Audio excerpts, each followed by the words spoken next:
Okay, you're live. Thank you. Good evening. This is a work session of the Board of Trustees of the Village of Sleepy Hollow. We are obviously meeting virtually, and we're able to do that through an emergency order, an executive order of the governor, which allows us and other municipalities to do it this way. We've sent out a notice on the village website and on the village bulletin board and to other outlets where we normally communicate these things. I'll begin this evening with a roll call of the trustees, beginning with the deputy mayor. Here. Trustee Gonzalez. Here. Trustee Gebler. And including myself, we have a quorum. So we will begin. It's my pleasure to introduce Ana Mayor, who is going to be giving us a proposal for some things she'd like to do in the spring and the summer. Take it away, Ana. All right. Thank you so much, Mayor Anthony, and to the Board of Trustees for giving me the opportunity to speak tonight. So I'm here as a local musician, on behalf of mine and my husband's organization, Folklore Urbano NYC, and as well as director of the local arts camp. But I first want to say that we are very appreciative, Pablo and I, for the opportunity to present a residency in the fall at the Catherine Davis Pavilion in Kingsland Point Park. We brought about 35 students each Wednesday from about 3:15 until 5:30 for back-to-back socially distanced workshops, bilingual workshops on the music and dance of Colombia.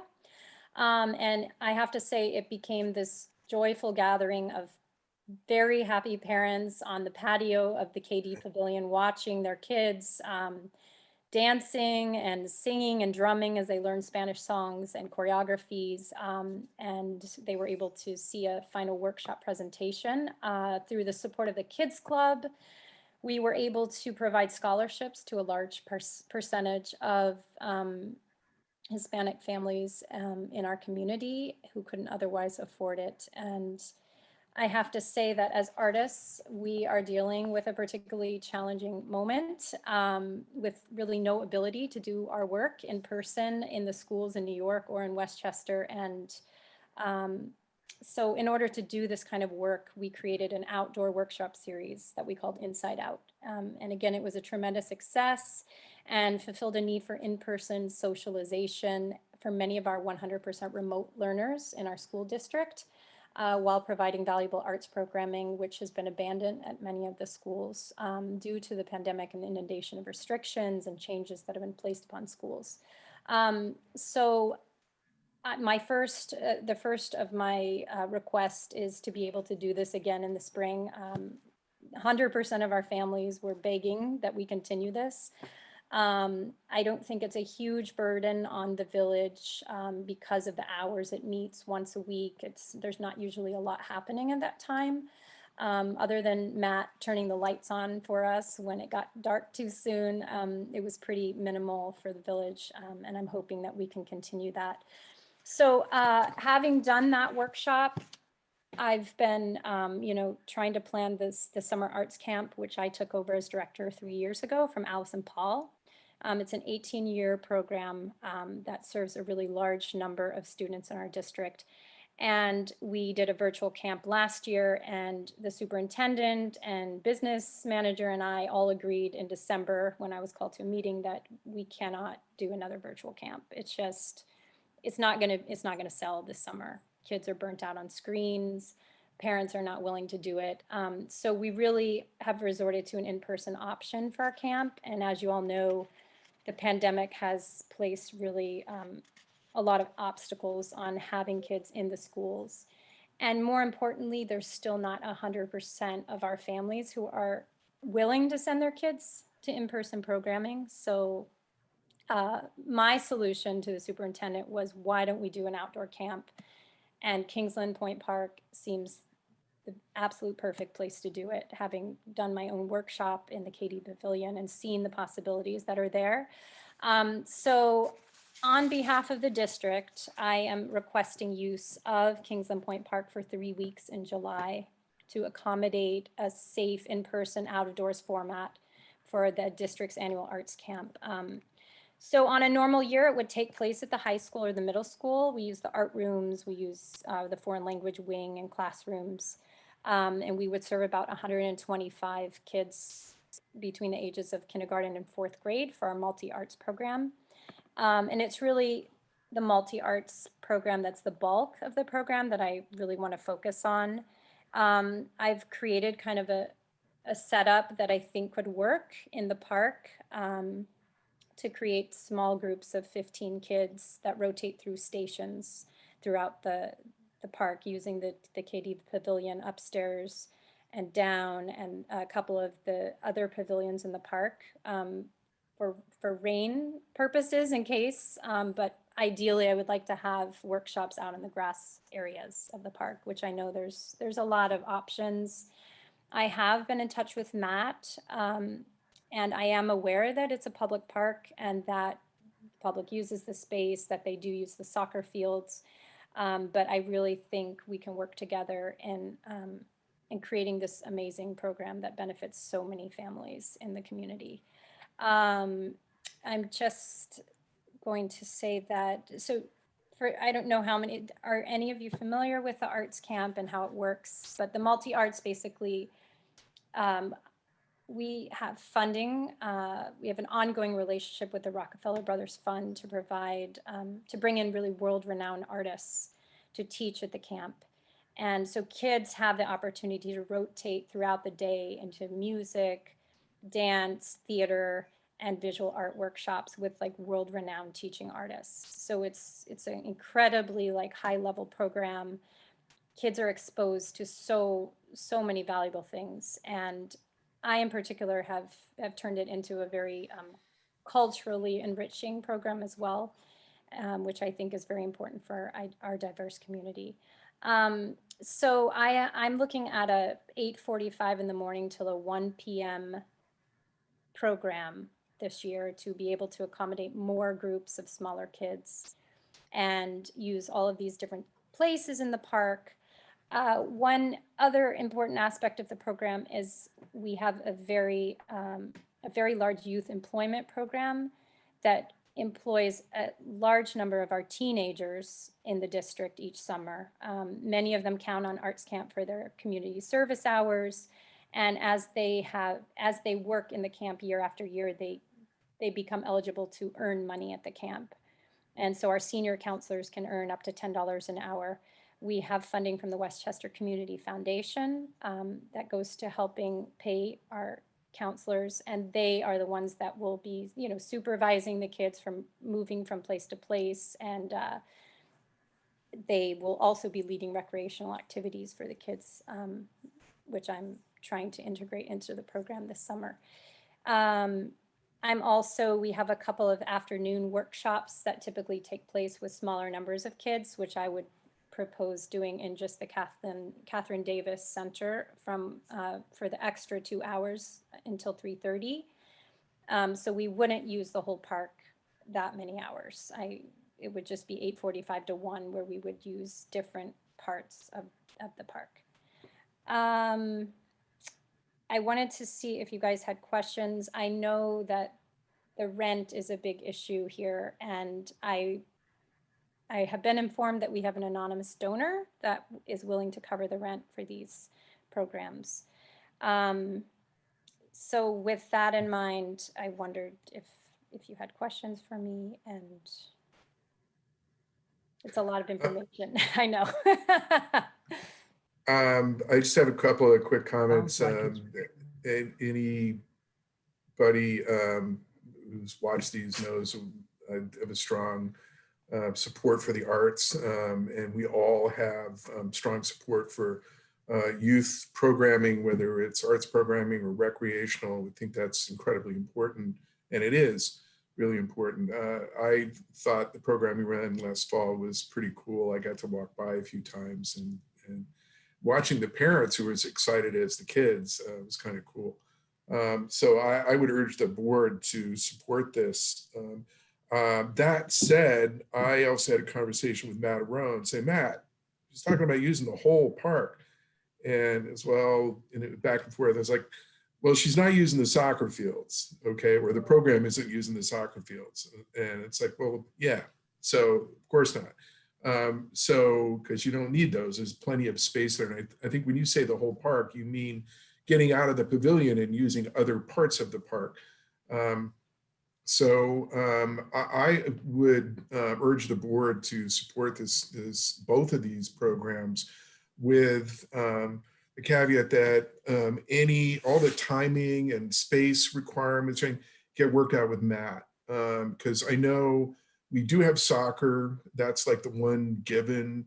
And then Matt's also looking at, well, what is he going to be able to do as the pandemic likely continues into the summer, and what kind of programming is he going to want to do?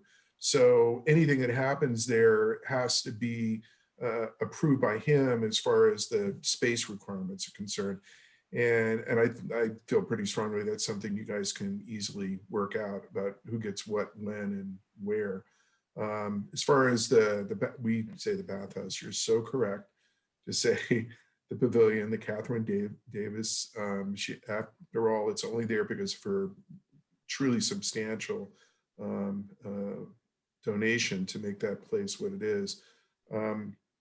And I think we typically have rentals in that space, but they tend to be celebrations and they tend to be weekends. So I don't see any conflict there. And I also, unfortunately for a lot of folks, I don't see that we're going to have a lot of celebrations there either. The way things are going. And I'd like to hope that this summer is the beginning of some return to normalcy, but it's going to be socially distanced for a while. I'm beginning to think probably through the summer as well.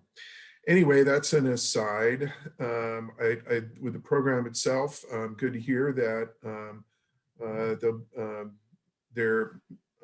point on the rent. Thank you for bringing that up. Because your written proposal that came to the members of the board said that was going to be really difficult to do. So that's good to hear. That's a really positive change. And now I'll be still and open up to the board. Other folks have questions or comments? I'll just say, Anna, that what you do in the community is amazing. And I could probably say pretty much whatever you do, I would support. So I'm behind these programs, both 100%. And thank you. Thank you so much for doing this for our community. I really appreciate it. Thank you, Rochelle. So Thank you. best case scenario, what does enrollment look like? Best case scenario. Well, if we do this outdoor camp, I know that we will fill up to the max, and my number is about 85. As I'm looking at 15 per group to keep it small. And this is K through 4th grade, I think you mentioned. Yeah, and the kindergartner groups. There's been such a request from kindergarten moms in the past few years. I foresee having to have 2 groups of kindergarten kids, and I can only do 10 per group for that group. So I'm looking at 6 groups of kids through all of these rotations, and that gives me about 85 kids per week that I can accommodate. And I believe I will get that number of kids. Yeah. Is there a fee for each child that attends? Yes, yes. And so the way this works, we have such a huge number of requests for scholarships each year. And so we really try to accommodate 100% of those requests. We usually ask for a very small amount from the scholarship families, with probably this year $15 a week. But the rest of the families are full paying families that would pay. I think I'm putting the fee at $250 for per week this summer. And do they have lunch there? They are. We normally would have 9 a.m. to 12 p.m. for our multi-arts camp, and then we'd have an afternoon session. But this year, to accommodate more kids, I have to have more rotations, and therefore I have to have a longer day.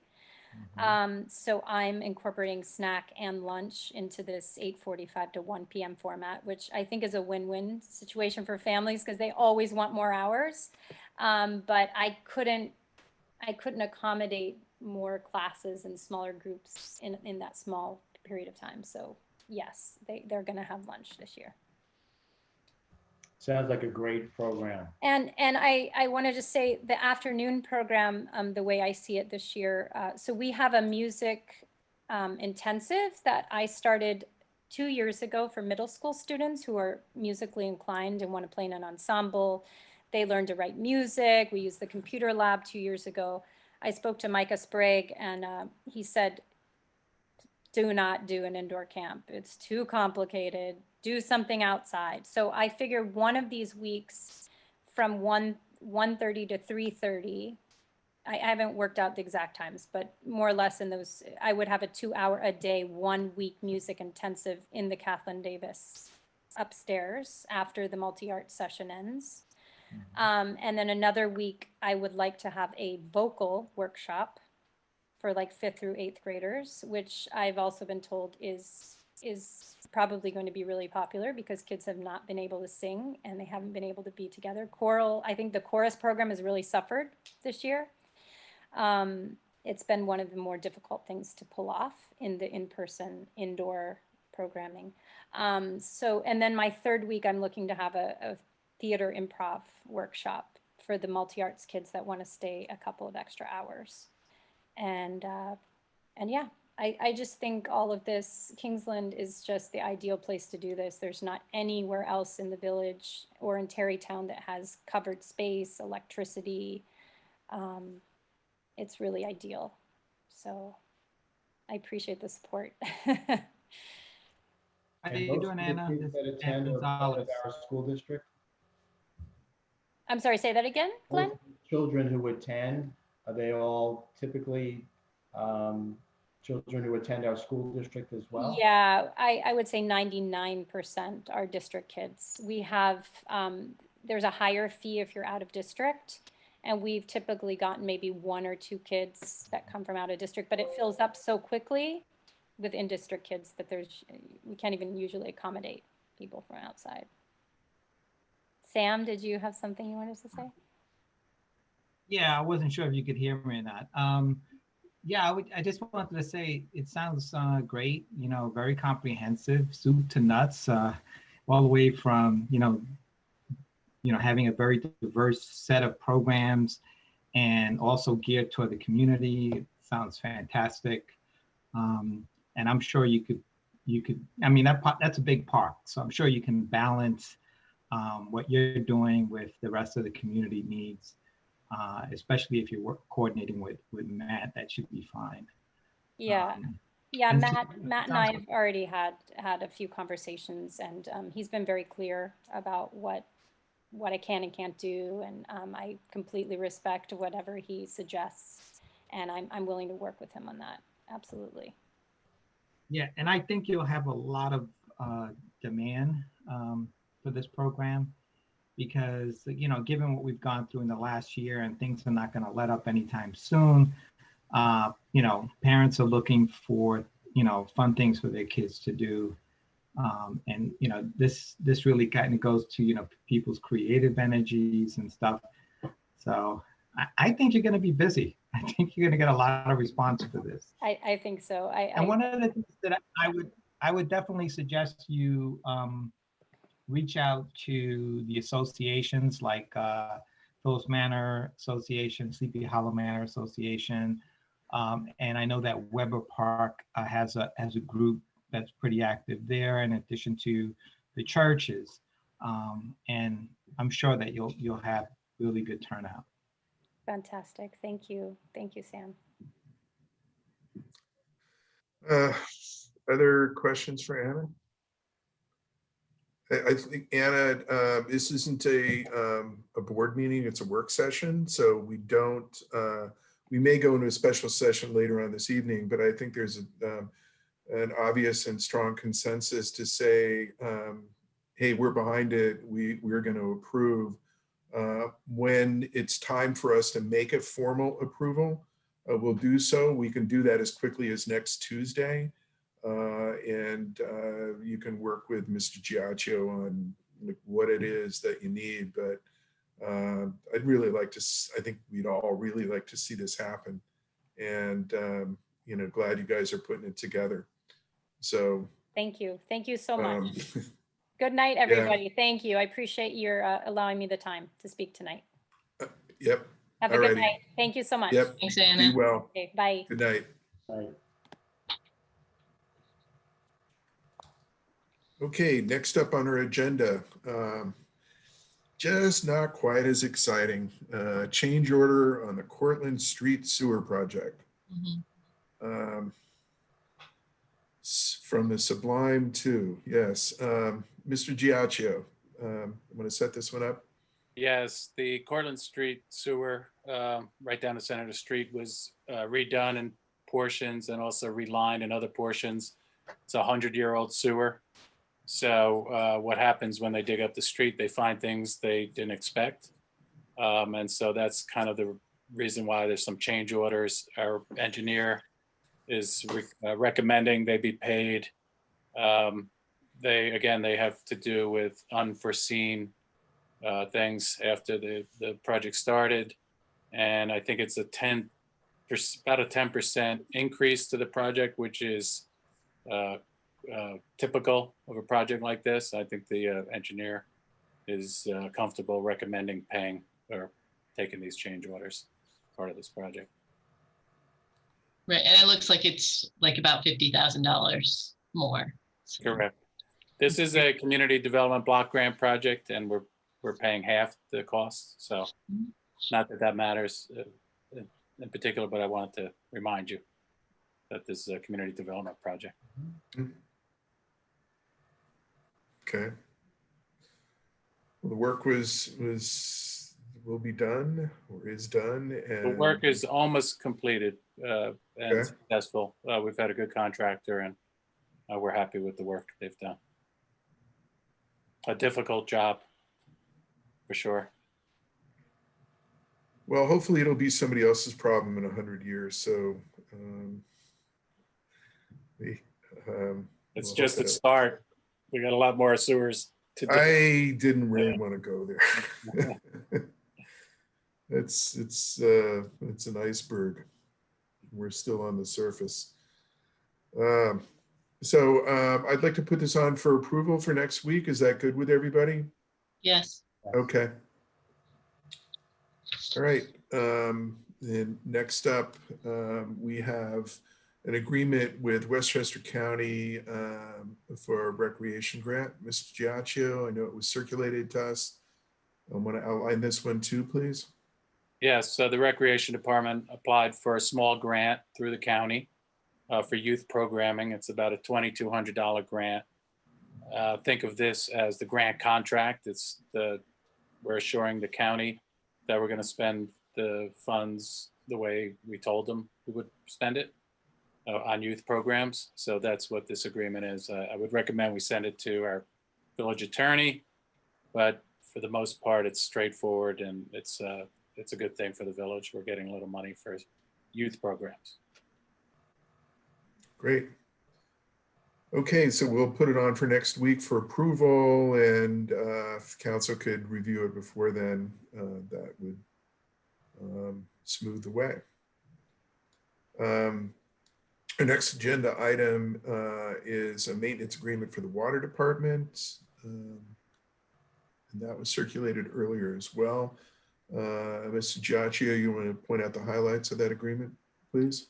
This is an annual agreement to maintain our tanks at the pump station. It's to maintain the cathodic protection system, which prevents corrosion. And if there's any damage to the tanks, they'll repair them. This is just an annual agreement since it has to be signed And we have to formally enter into it. We have to do it every year, but it's a company we've used every year, and it's a fairly inexpensive thing that we have to do anyway. And fairly inexpensive in this case is, I'll tell you in 2 seconds, I think. $1,020. Annual fee for the. Yeah. Yep. total lump sum through 2/28/22. That is, in this scheme of things, that is pretty reasonable. Having just looked at a $50,000 one. Yeah, put it on for approval next week. Everybody's good with that? Yes. Okay. Great. That concludes our work session discussion items. There was a settlement that had been discussed, personnel matter earlier, that has been circulated to the board. We could go into special session now, which I would like to do to approve that settlement. Can somebody move that we go into special session for that purpose? So moved. Seconded. Moved and seconded. Any discussion? All in favor say aye. Aye. Sam, you saying aye? Yep. Okay. I'm just seeing your headshot from your Yeah. stand-up comedy days. No, what happened was the computer I was on was sending me a notice that it was gonna log off. So I had to get on my other computer. Ah. That guy's a better looking guy. Oh, thank you. Thank you. All right. That's my campaign computer.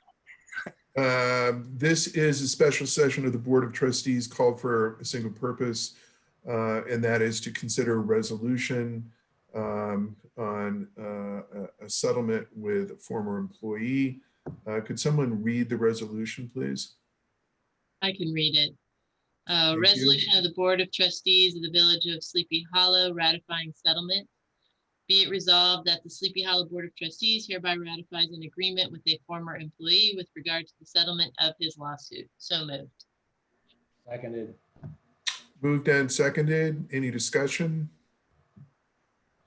All in favor say aye. Aye. Aye. Aye, including me. All right, that is unanimous. That concludes our business for our special session. Can I get a motion to adjourn, please? So Before we do that, I just want to extend a shout out to the DPW department for the great job that they did during a recent rather large snowfall. I had numerous residents stop me and ask if I would extend their gratitude to the DPW team. I think we all agree we're very lucky to have them do what they do, and we appreciate it. absolutely. Well said. And I'm thank you for saying it too, Glenn, because they are so consistent and good at it. And certainly in the years that I've been in the village, that you come to expect it, and you see how good they are as soon as you go to another village. You don't have to travel very far. So thanks for pointing that out. All in favor of ending the special session, please say aye. Aye. Aye. Aye. We didn't move to leave the special session though. Yeah, we did. No, Glenn didn't? had his comment first. Well, you're probably right. We could roll the tape back, but I'm going to We go with did. it, Rochelle. You didn't. Rochelle's right. Okay. I'll second a motion. Who moved? I'll Michelle? make the motion. Okay. And And Sam I- is seconding? Yes. Okay. All right. Everybody ready to vote? All in favor, say aye. Aye. Aye. Okay. Now our special session is ended. We are in our work session, and our business in our work session is complete. So thank you all Look forward to seeing you next week. Everybody be safe. And I'll see you on Tuesday. Okay. Thanks. Good night, Night. everybody. Thank you. Good night, everyone. So long. Good night. Good night.